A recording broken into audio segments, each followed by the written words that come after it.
जय Hind. Vocational course जैविक खेती, कक्षा सेकंड ईयर, रिटन एग्ज़ाम की तैयारी, पूरा कोर्स।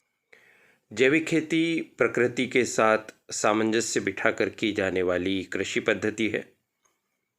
यह रासायनिक उर्वरकों और कीटनाशकों के उपयोग के बिना प्राकृतिक तरीकों से फसलों का उत्पादन करने वाली विधि है। जैविक खेती की परिभाषाएं। कोडेक्स एलिमेंटेरियस आयोग के अनुसार जैविक खेती एक ऐसी उत्पादन प्रणाली है जो पर्यावरण, जैव विविधता और प्राकृतिक संसाधनों के संरक्षण को बढ़ावा देती है और पारिस्थितिक संतुलन को बनाए रखती है।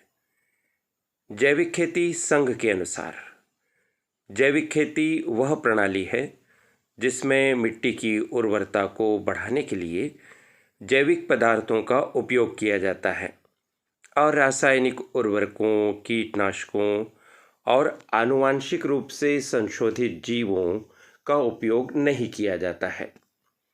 भारतीय कृषि अनुसंधान परिषद ICAR के अनुसार जैविक खेती एक प्रकार की खेती है जिसमें कृत्रिम रासायनिक उर्वरकों और कीटनाशकों के स्थान पर प्राकृतिक और जैविक पदार्थों का उपयोग करके फसलों का उत्पादन किया जाता है।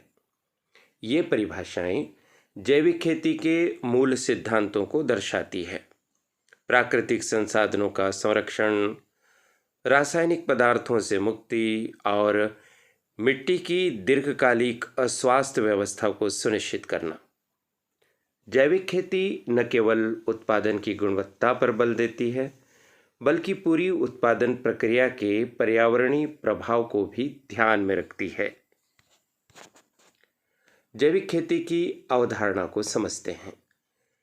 मिट्टी की स्वास्थ्य व्यवस्था पर केंद्रित जैविक खेती की अवधारणा स्वस्थ मिट्टी पर आधारित है, जिसमें मिट्टी को जीवित तंत्र माना जाता है जिसे पोषण और संरक्षण की आवश्यकता होती है।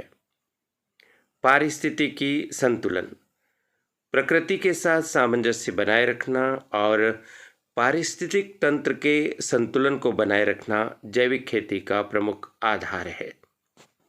चक्रीय प्रक्रिया, फसल चक्र, जैविक पदार्थों का पुनर्चक्रण और प्राकृतिक संसाधनों का टिकाऊ उपयोग जैविक खेती के अनिवार्य हिस्से हैं। प्राकृतिक उपचार, रोग नियंत्रण और कीट प्रबंधन के लिए प्राकृतिक तथा जैविक विधियों का उपयोग किया जाता है, जैसे जैविक नियंत्रण और फसल विविधता। जैविक खेती की अवधारणा मूल रूप से एक समग्र दृष्टिकोण है जो कृषि, पर्यावरण और मानव स्वास्थ्य के बीच सामंजस्य स्थापित करती है। यह अवधारणा मानती है कि स्वस्थ मिट्टी स्वस्थ फसलें पैदा करती है, जिससे स्वस्थ पशु और स्वस्थ मानव समाज का निर्माण होता है। जैविक खेती का कार्यक्षेत्र। जैविक खेती का कार्यक्षेत्र व्यापक है और इसमें कृषि के लगभग सभी पहलू शामिल हैं। जैविक खेती न केवल फसल उत्पादन तक सीमित है बल्कि इसमें पशुपालन, मधुमक्खी पालन, मत्स्य पालन और वानिकी भी शामिल है। भारत में जैविक खेती का दायरा छोटे किसानों से लेकर बड़े वाणिज्यिक हितों तक फैला हुआ है। कुछ बिंदुओं में हम जैविक खेती के कार्यक्षेत्र को देखते हैं। नंबर 1, फल और सब्जी उत्पादन। विभिन्न प्रकार के फल और सब्जियों का जैविक तरीके से उत्पादन, जिसमें रासायनिक कीटनाशकों और उर्वरकों का उपयोग नहीं किया जाता है। अनाज और दालें। जैविक तरीके से गेहूं, चावल, मक्का, दालें आदि का उत्पादन, जिसमें फसल चक्र और जैविक खाद का उपयोग किया जाता है। विशेष फसलें, कॉफ़ी, चाय, मसाले, औषधि पौधे और अन्य मूल्यवान फसलों का जैविक उत्पादन, जिनकी बाजार में अधिक मांग है। पशुपालन, जैविक पशुपालन, जिसमें पशुओं को प्राकृतिक आहार दिया जाता है और एंटीबायोटिक्स या हार्मोन्स का उपयोग नहीं किया जाता है। आइए देखते हैं जैविक खेती का महत्व। नंबर 1, पर्यावरण संरक्षण। जैविक खेती से हमारा पर्यावरण शुद्ध और सुरक्षित बना रहता है। जैविक खेती जैव विविधता को बढ़ावा देकर पर्यावरण को समृद्ध करती है। नंबर 2, स्वास्थ्य लाभ। जैविक खेती करने के कारण रासायनिक कीटनाशकों और उर्वरकों से मुक्ति मिलती है। परिणाम स्वरूप जो खाद्य पदार्थ उत्पादित होती हैं वो भी रासायनिक अवशेषों से मुक्त होते हैं, जो स्वास्थ्य के लिए लाभदायक होते हैं। आर्थिक लाभ। जैविक खेती से उत्पादित होने वाली वस्तुओं के अधिक मूल्य मिलते हैं और उनमें लागत कम लगती है, जिससे किसानों को आर्थिक लाभ होता है। नंबर 4, सामाजिक महत्व। जैविक खेती स्थानीय समुदायों को सशक्त बनाती है। हम कह सकते हैं कि जैविक खेती का महत्व कई स्तरों पर है।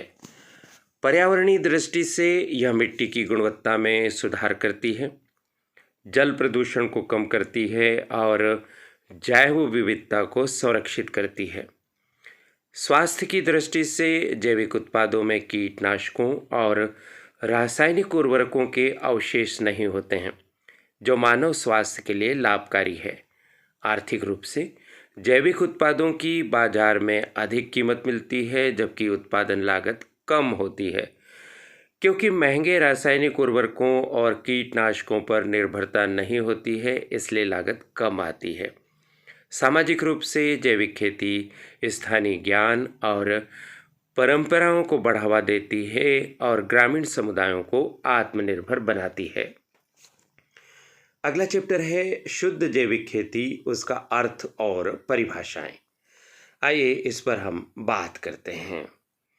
शुद्ध जैविक खेती क्या है? तो शुद्ध जैविक खेती वह खेती है जिसमें किसी भी प्रकार के रासायनिक पदार्थों का उपयोग नहीं किया जाता हो, न खेत की तैयारी में, न बीज के उपचार में, न फसल संरक्षण में। जैविक खेती विभिन्न प्रमाणन संस्थाओं द्वारा निर्धारित मानकों के अनुसार शुद्ध रूप से जैविक खेती में कठोर दिशा निर्देशों का पालन किया जाता है, जैसे NPOP भारत की संस्था है, USDA ऑर्गेनिक अमेरिका की संस्था है, या EU ऑर्गेनिक यूरोपीय संघ की संस्था है। उसने जो मापदंड तय किए हैं उन्हें जब पूरा किया जाता है तो उसे ही हम शुद्ध जैविक खेती कहते हैं। पूर्व इतिहास की बात करें तो शुद्ध जैविक खेती के लिए खेत का इतिहास महत्वपूर्ण है। आमतौर पर 3 से 5 वर्षों तक किसी भी रासायनिक पदार्थ का उपयोग न किया जाने पर हम उसे शुद्ध जैविक खेती की श्रेणी में रख सकेंगे। शुद्ध जैविक खेती एक सख्त अवधारणा है जिसमें खेती की पूरी प्रक्रिया में किसी भी रासायनिक पदार्थ का उपयोग निषिद्ध है। इसका मतलब है कि न केवल फसल उत्पादन के दौरान बल्कि खेत की मिट्टी की तैयारी, बीज उपचार और फसल संरक्षण के सभी चरणों में केवल प्राकृतिक और जैविक विधियों का उपयोग किया जाता है। शुद्ध जैविक खेती के लिए प्रमाणन प्राप्त करना एक जटिल प्रक्रिया है, जिसमें खेत के इतिहास, वर्तमान प्रथाओं और उत्पाद की गुणवत्ता का सत्यापन शामिल है। यह प्रमाणन उपभोक्ताओं को आश्वस्त करता है कि उत्पादन वास्तव में शुद्ध जैविक है। आइए अब हम बात करते हैं शुद्ध जैविक खेती की अवधारणा की। नंबर 1, प्राकृतिक बीज। शुद्ध जैविक खेती आनुवांशिक रूप से संशोधित या रासायनिक रूप से उपचारित बीजों के उपयोग का निषेध करती है। केवल स्थानीय, स्वदेशी और प्राकृतिक बीजों का उपयोग ही किया जाता है। नंबर 2, प्राकृतिक जल प्रबंधन। वर्षा जल संचयन, ड्रिप सिंचाई और पारंपरिक जल संरक्षण तकनीकों का उपयोग किया जाता है और हाँ, इसमें किसी भी सिंथेटिक पदार्थ का प्रयोग निषिद्ध होता है। जैविक कीट नियंत्रण। कीट नियंत्रण के लिए प्राकृतिक शत्रुओं, फसल चक्र और जैविक विविधता का उपयोग किया जाता है। इसमें रासायनिक कीटनाशकों का उपयोग नहीं किया जाता है। नंबर 4, पारिस्थितिकी चक्र। खेत को एक पूर्ण पारिस्थितिकी तंत्र के रूप में देखा जाता है, जहां सभी घटक आपस में जुड़े हुए हैं और एक दूसरे के पूरक हैं। शुद्ध जैविक खेती की अवधारणा एक समग्र दृष्टिकोण पर आधारित है, जहां खेती को प्रकृति के साथ सह-अस्तित्व के रूप में देखा जाता है। इसका मूल सिद्धांत है कि प्रकृति में सब कुछ एक दूसरे से जुड़ा हुआ है और कृषि प्रथाओं को इस प्राकृतिक संतुलन का सम्मान करना चाहिए। यह अवधारणा पारंपरिक ज्ञान और आधुनिक विज्ञान का संगम है, जो प्राकृतिक प्रतिक्रियाओं को बढ़ावा देती है और कृत्रिम हस्तक्षेप को कम करती है। इस पंक्ति को पुनः सुनिए। जो प्राकृतिक प्रक्रियाओं को बढ़ावा देती है और कृत्रिम हस्तक्षेप को कम करती है। शुद्ध जैविक खेती का लक्ष्य न केवल स्वस्थ उत्पाद प्राप्त करना है, बल्कि एक स्वस्थ पर्यावरण और समुदाय का निर्माण करना भी है। आइए अब देखते हैं शुद्ध जैविक खेती का महत्व क्या है। नंबर 1 पॉइंट, पारिस्थितिकी सुरक्षा। शुद्ध जैविक खेती वातावरण में किसी भी प्रकार के हानिकारक रसायन को नहीं छोड़ती है, जिससे पारिस्थितिकी तंत्र की रक्षा होती है। यह मिट्टी, जल और वायु प्रदूषण को कम करने में मदद करती है। लंबे समय में यह जैव विविधता की रक्षा और पुनर्स्थापना में योगदान देती है, जो जलवायु परिवर्तन के प्रभावों को कम करने में सहायक होता है। नंबर 2, स्वास्थ्य सुरक्षा। शुद्ध जैविक उत्पादों में रासायनिक अवशेषों का खतरा नहीं होता है, जो उपभोक्ताओं के स्वास्थ्य के लिए सुरक्षित होते हैं। इससे कई स्वास्थ्य समस्याओं और एलर्जी से बचा जा सकता है। इसके अलावा अध्ययनों से पता चला है कि शुद्ध जैविक खाद्य पदार्थों में पोषक तत्वों की मात्रा अधिक होती है, विशेष रूप से एंटीऑक्सीडेंट्स और कुछ विटामिन्स। आर्थिक महत्व। शुद्ध जैविक उत्पादों की बाजार में मांग अधिक होती है और इसके मूल्य पारंपरिक उत्पादों से अधिक होते हैं, जिससे किसानों को अधिक लाभ मिल सकता है। लंबे समय में जैविक खेती से मिट्टी की उर्वरता में सुधार होता है, जिससे उत्पादन लागत कम होती है और उत्पादन बढ़ता है। यह छोटे और सीमांत किसानों के लिए विशेष रूप से लाभदायक हो सकती है, जो महंगे रासायनिक आदानों का खर्च वहन नहीं कर सकते। आदान मतलब रासायनिक खाद, रासायनिक कीटनाशक आदि। शुद्ध जैविक खेती का महत्व इसके समग्र दृष्टिकोण में निहित है, जो पर्यावरण, स्वास्थ्य और आर्थिक पहलुओं को संतुलित करता है। यह न केवल वर्तमान पीढ़ी बल्कि भविष्य की पीढ़ियों के लिए भी टिकाऊ कृषि का मार्ग प्रशस्त करती है। अब हम बात करेंगे एकीकृत कृषि प्रणाली की। एकीकृत कृषि प्रणाली का अर्थ और महत्व देखेंगे। विभिन्न फसलों का एकीकृत उत्पादन फसल चक्र और मिश्रित खेती के साथ जब किया जाता है तो उसे हम एकीकृत कृषि प्रणाली कहते हैं। पशुपालन भी इसमें शामिल रहता है, जिसमें हम मवेशी, बकरी, भेड़ या अन्य पशुओं का पालन करते हैं जो खाद प्रदान करते हैं। साथ ही साथ उनसे दूध और अन्य उत्पादन तो मिलता ही है। अपशिष्ट पुनर्चक्रण भी इसका एक भाग है। खेत के अपशिष्ट का पुनरुपयोग, जैसे कंपोस्टिंग और बायोगैस उत्पादन के लिए। मत्स्य पालन, तालाबों में मछली पालन, जो अतिरिक्त आय और प्रोटीन का स्रोत है।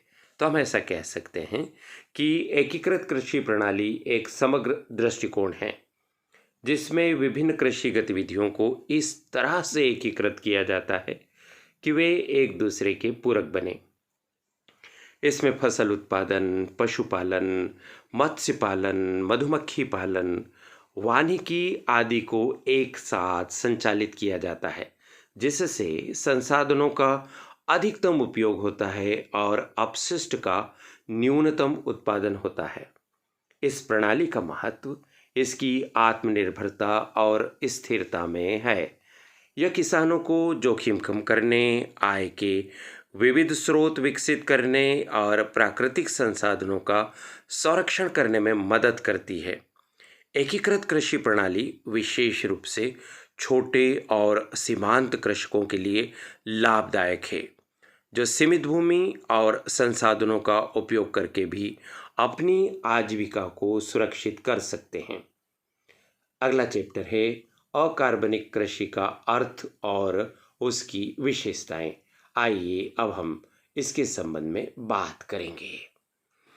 अकार्बनिक कृषि में सिंथेटिक उर्वरकों, कीटनाशकों और हर्बिसाइड्स का व्यापक उपयोग किया जाता है। ये रसायन मिट्टी में डाले जाते हैं या फसलों पर छिड़के जाते हैं, जिससे तत्काल परिणाम मिलते हैं। यानी अकार्बनिक खेती कार्बनिक खेती या जैविक खेती के विपरीत होती है। यांत्रिकीकरण बड़े पैमाने पर कृषि यंत्रों और मशीनों का उपयोग इस प्रणाली की प्रमुख विशेषता है। ट्रैक्टर, हार्वेस्टर और अन्य उन्नत उपकरण खेती के सभी चरणों में उपयोग किए जाते हैं। आनुवांशिक संशोधन अकार्बनिक कृषि में अक्सर आनुवांशिक रूप से संशोधित जीएम फसलों का उपयोग किया जाता है, जिन्हें विशिष्ट लक्षणों के लिए इंजीनियर किया गया होता है, जैसे कीट प्रतिरोध या सूखा प्रतिरोध।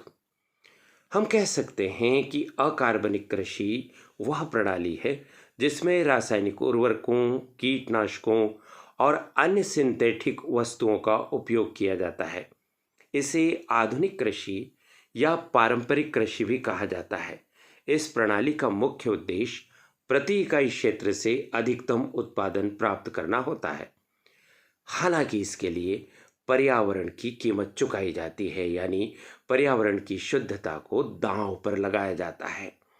अकार्बनिक कृषि की प्रमुख विशेषताओं में एकल फसल मोनोकल्चर प्रणाली, उच्च आदान उपयोग और बड़े पैमाने पर यांत्रिकीकरण शामिल हैं।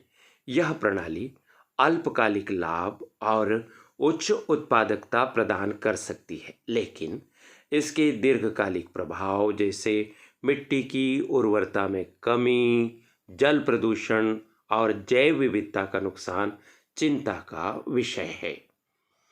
अब हम बात करेंगे जैविक खेती और अकार्बनिक कृषि के संयोजन की। जैविक खेती और अकार्बनिक कृषि का संयोजन एक व्यवहारिक दृष्टिकोण है जो अति के बजाय संतुलन पर आधारित है। इस दृष्टिकोण में किसान के द्वारा दोनों पद्धतियों के लाभकारी पहलुओं को अपनाया जाता है और फसल स्थानीय परिस्थितियों और आर्थिक व्यवहार्यता के आधार पर उनका उपयोग किया जाता है। यह संयोजन विशेष रूप से उन किसानों के लिए उपयोगी है जो पूरी तरह से जैविक खेती में संक्रमण कर रहे हैं, जिसमें आमतौर पर 3 से 5 साल का समय लगता है। इस अवधि के दौरान वे धीरे धीरे रासायनिक आदानों को यानी रासायनिक वस्तुओं को कम करते हैं और जैविक विकल्पों को अपनाते हैं, जबकि उत्पादकता और आय को बनाए रखते हैं। उदाहरण के लिए उर्वरकों के लिए कंपोस्ट का उपयोग करना, लेकिन आवश्यक पड़ने पर सीमित रासायनिक कीटनाशकों का उपयोग करना भी इसमें शामिल है। बिंदुवार हम कह सकते हैं यह संतुलित दृष्टिकोण है और दोनों पद्धतियों के सर्वोत्तम तत्वों का इसमें चयन किया जाता है। दोनों पद्धति यानी जैविक कृषि प्रणाली और रासायनिक कृषि प्रणाली। चरणबद्ध परिवर्तन इसमें अकार्बनिक यानी रासायनिक से जैविक की ओर क्रमिक परिवर्तन किया जाता है। जैविक प्राथमिकता, जहाँ संभव हो जैविक विधियों का प्राथमिकता से उपयोग होता है। निरंतर सुधार, पर्यावरणीय प्रभाव को लगातार कम किया जाता है ताकि पर्यावरण प्रदूषण की समस्या कम हो सके। आगे हम बढ़ते हैं और आगे हम बात करेंगे मिश्रित कृषि के बारे में। मिश्रित कृषि का अर्थ क्या है और इसकी विशेषताएं क्या है? मिश्रित कृषि में एक ही खेत पर फसल उत्पादन और पशुपालन दोनों किए जाते हैं। कई प्रकार की फसलें भी उत्पादित की जाती है। पशुओं द्वारा उत्पादित खाद का उपयोग फसलों के लिए किया जाता है, जबकि फसल अवशेष पशुओं के चारे के रूप में काम आ जाते हैं। स्वाभाविक है कि इससे पारस्परिक लाभ होता है। फसल और पशुधन एक दूसरे के पूरक होते हैं, जिससे संसाधनों का अधिकतम उपयोग होता है। पशु फसल अवशेषों को खाते हैं और बदले में खाद प्रदान करते हैं, जिससे एक चक्रीय प्रणाली बनती है। जोखिम का विविधीकरण होता है। फसल और पशुधन दोनों से आय प्राप्त होती है, जिससे प्राकृतिक आपदाओं या बाजार की अस्थिरता से होने वाले जोखिम कम हो जाते हैं। यदि एक में कमी आती है तो दूसरे से आय प्राप्त हो सकती है। संसाधन चक्रण। मिश्रित खेती में संसाधनों का चक्रीय प्रवाह होता है, जिससे अपशिष्ट कम होता है और पर्यावरणीय स्थिरता बढ़ती है। यह मिट्टी की उर्वरता और जैव विविधता को बनाए रखने में भी मदद करती है। मिश्रित कृषि एक परंपरागत कृषि प्रणाली है, जिसमें फसल उत्पादन और पशुपालन को एकीकृत किया जाता है। यह प्रणाली भारत सहित दुनिया के कई हिस्सों में लंबे समय से प्रचलित है, विशेष रूप से छोटे और मध्यम आकार के खेतों में। मिश्रित खेती को अक्सर जैविक खेती के महत्वपूर्ण घटक के रूप में देखा जाता है, क्योंकि यह प्राकृतिक संसाधनों का कुशल उपयोग करती है और बाहरी आदानों पर निर्भरता को कम करती है। बाहरी आदान यानी बाजार से खरीदकर उपयोग की जाने वाली वस्तुएं, जैसे रासायनिक खाद, रासायनिक कीटनाशक आदि। हम और आगे बढ़ते हैं और अब हम देखेंगे मिश्रित खेती का महत्व। बिंदुवार समझते हैं। पहला पॉइंट है आर्थिक स्थिरता। मिश्रित कृषि किसानों को विविध आय स्रोत प्रदान करती है, जिससे मौसमी उतार चढ़ाव और बाजार की अनिश्चितताओं के प्रति उनकी सुरक्षा बढ़ती है। फसलों और पशुधन से निरंतर आय प्राप्त होती है, जिससे नकदी प्रवाह बेहतर बनता है। नंबर 2, मिट्टी की उर्वरता। पशु खाद को प्राकृतिक रूप से पोषक तत्व प्रदान करती है, जिससे मिट्टी की संरचना, जल धारण क्षमता और समग्र स्वास्थ्य में सुधार होता है। यह दीर्घकालिक उत्पादकता सुनिश्चित करता है और रासायनिक उर्वरकों पर निर्भरता कम करता है। संसाधन कुशलता। मिश्रित कृषि में संसाधनों का अधिकतम उपयोग होता है, जहां एक प्रणाली का अपशिष्ट दूसरे का इनपुट बनता है। फसल अवशेष पशुओं के चारे के रूप में और पशु अपशिष्ट यानी उनका गोबर आदि फसलों के लिए खाद के रूप में काम आता है, जिससे बाहरी वस्तुओं पर खर्चा कम हो जाता है।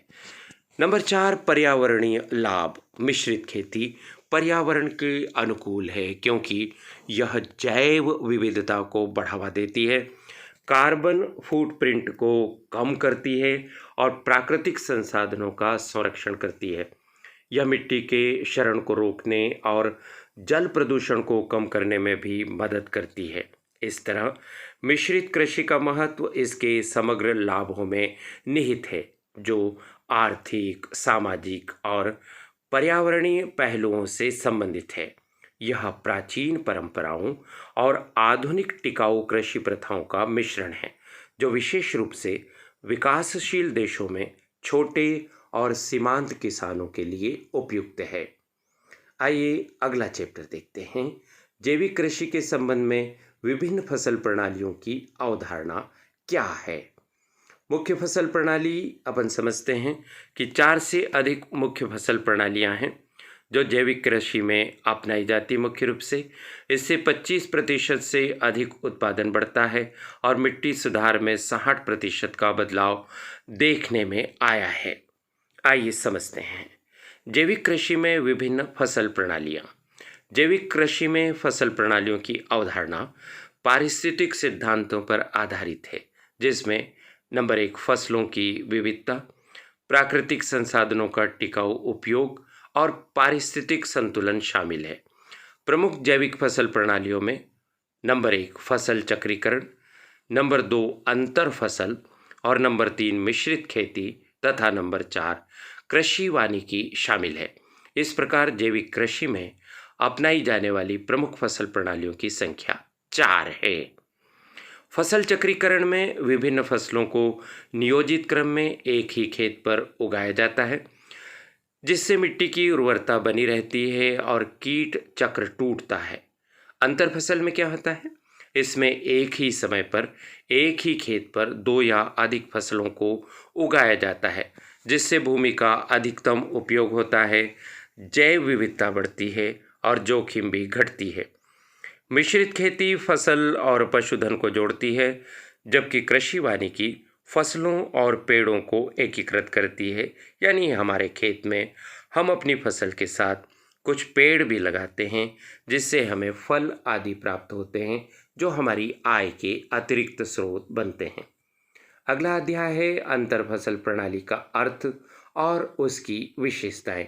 आइए इसको हम थोड़ा बड़ा करके समझते हैं। परिभाषा: अंतर फसल प्रणाली एक ऐसी कृषि पद्धति है जिसमें एक ही खेत पर एक साथ दो या अधिक फसलें उगाई जाती हैं। इसमें फसलें या तो पंक्तियों में या मिश्रित रूप से उगाई जा सकती है। इसके विभिन्न प्रकार हैं, जैसे पंक्ति अंतर फसल, जिसमें फसलों को अलग अलग पंक्तियों में उगाया जाता है। पट्टी अंतर फसल, जिसमें फसलों को पट्टियों में उगाया जाता है। मिश्रित अंतर फसल, जिसमें फसलों को मिश्रित रूप से उगाया जाता है। और रिले अंतर फसल, जिसमें दूसरी फसल को पहली के पकने के पहले बोया जाता है। क्या सिद्धांत है? अंतर फसल का मूल सिद्धांत है कि विभिन्न फसलें अलग अलग पोषक तत्वों का उपयोग करती है, अलग अलग गहराई से पानी लेती है और अलग अलग कीटों तथा बीमारियों से प्रभावित होती हैं, जिससे संसाधनों का अधिकतम उपयोग संभव हो जाता है। आइए इसको थोड़ा सा और समझते हैं। अंतर फसल प्रणाली की मुख्य विशेषताओं में भूमि का कुशल उपयोग, पोषक तत्वों का संतुलित उपयोग, प्राकृतिक कीट नियंत्रण और जोखिम विविधीकरण शामिल है। एक अच्छी अंतर फसल प्रणाली में फसलें एक दूसरे की सहायक होती है। जैसे दलहनी फसलों की बात करें तो मटर, चना, सोयाबीन मिट्टी में नाइट्रोजन को बढ़ाती है, जिससे दूसरी फसलों यानी मक्का, ज्वार आदि को लाभ होता है। जैविक खेती में अंतर फसल विशेष रूप से महत्वपूर्ण है, क्योंकि यह रासायनिक वस्तुओं पर निर्भरता को कम करती है और प्राकृतिक पारिस्थितिकी को बढ़ावा देती है। उदाहरण के लिए कुछ फसलें कीटों को दूर रखती हैं या परागकणों को आकर्षित करती है, जिससे पूरे खेत की जैव विविधता और उत्पादकता बढ़ती है। प्रमुख अंतर फसलें कौन कौन सी होती हैं, जिसको हम देखते हैं। यदि मुख्य फसल के रूप में मक्का बो रहे हैं तो अंतर फसल उड़द, मूंग, सोयाबीन आदि हो सकती है। इसका लाभ मिलेगा नाइट्रोजन स्थिरीकरण के रूप में और खरपतवार नियंत्रण के रूप में। यदि हमारी मुख्य फसल कपास है तो हम मूंगफली, मूंग, उड़द अंतर फसल के रूप में बो सकते हैं, जिससे मिट्टी की उर्वरा शक्ति और किसान की आय दोनों में वृद्धि होगी। मुख्य फसल गन्ना होने की दशा में हम आलू, मटर, चना आदि उगा सकते हैं, जिससे हमें शुरुआती आय भी मिल जाएगी और भूमि का बेहतर उपयोग भी हो सकेगा। यदि हमारी मुख्य फसल अरहर है यानी तुअर है तो हम ज्वार, बाजरा, मक्का अंतर फसल के रूप में ले सकते हैं, जिससे ऊर्ध्वाधर स्थान का उपयोग हो जाएगा और स्थिरता भी आएगी। मुख्य फसल गेहूं है तो हम सरसों या चना को अंतर फसल के तौर पर ले सकते हैं, दोनों को भी ले सकते हैं। पोषक तत्व की पूरकता हो जाती है और जोखिम भी कम हो जाती है। भारत में प्रचलित अंतर फसल प्रणालियां स्थानीय परिस्थितियों, जलवायु और मिट्टी के उपयोग के अनुसार विकसित की गई है। इन प्रणालियों में अनाज जैसे गेहूं, मक्का, ज्वार और दलहन जैसे उड़द, मूंग, चना का संयोजन आम है, जिससे पोषक तत्वों का संतुलित उपयोग होता है और मिट्टी की उर्वरता बनी रहती है। विभिन्न क्षेत्रों में अलग अलग अंतर फसल संयोजन प्रचलित है। उत्तर भारत में गेहूं, सरसों, मक्का, उड़द, दक्षिण भारत में नारियल, मूंगफली, मूंग, पश्चिम भारत में कपास, मूंगफली और पूर्वी भारत में धान, दाल के संयोजन ज़्यादा लोकप्रिय हैं। विशेष रूप से जैविक खेती में इन अंतर फसल प्रणालियों का अधिक महत्व है, क्योंकि ये प्राकृतिक कीट नियंत्रण, करने के साथ साथ पोषक तत्वों की आपूर्ति और मिट्टी के स्वास्थ्य में भी सुधार करती हैं। आइए अंतर फसल प्रणाली के हम लाभों की बात करते हैं। नंबर 1, उत्पादकता में वृद्धि। एकल फसल की तुलना में अंतर फसल प्रणाली में प्रति इकाई क्षेत्र में अधिक उत्पादन होता है। भूमि समतुल्य अनुपात, जिसको हम संक्षेप में LER कहते हैं, अक्सर 1 से अधिक होता है, जिसका अर्थ है कम भूमि का उपयोग अधिक कुशलता के साथ किया जा सकता है। दूसरा लाभ है अंतर फसल प्रणाली का कीट और रोग प्रबंधन। विभिन्न फसलों को एक साथ उगाने से प्राकृतिक कीट नियंत्रण बढ़ता है। कीट विशिष्ट पौधों को खोजने में कठिनाई का अनुभव करते हैं और कई फसलें कीट विकर्षण के रूप में कार्य करती हैं। नंबर 3, मिट्टी की उर्वरता। दलहनी फसलें जैसे मटर, सोयाबीन, अरहर आदि वायुमंडलीय नाइट्रोजन को स्थिर करती है, जिससे मिट्टी में नाइट्रोजन की मात्रा बढ़ती है और अन्य फसलों को लाभ प्राप्त होता है। नंबर 4, आर्थिक स्थिरता। विविध फसलों से आय के स्रोत भी विविध होते हैं, जिससे एक फसल के विफल होने पर भी किसान पूरी तरह से नुकसान से बच सकते हैं। इससे बाजार की अनिश्चितताओं से भी सुरक्षा मिलती है। और हम कह सकते हैं कि अंतर फसल प्रणाली के अतिरिक्त लाभों में खरपतवार नियंत्रण, संसाधनों जैसे पानी, पोषक तत्व, सूर्य का प्रकाश आदि का अधिकतम उपयोग और मिट्टी की शरण में कमी आना शामिल है। जैविक खेती में अंतर फसल रासायनिक वस्तुओं के उपयोग को कम करने में सहायक होती है, क्योंकि यह प्राकृतिक प्रक्रियाओं का लाभ उठाती है। इससे रासायनिक उर्वरक, कीटनाशक आदि के उपयोग की आवश्यकता नहीं पड़ती है। अंतर फसल प्रणाली छोटे और सीमांत किसानों के लिए विशेष रूप से लाभदायक है, जो सीमित कृषि से अधिकतम उत्पादन और आय प्राप्त करना चाहते हैं। इसके अलावा यह जलवायु परिवर्तन के प्रभावों को कम करने में भी मदद करती है, क्योंकि फसल विविधता से खेत की समग्र लचीली व्यवस्था बढ़ जाती है।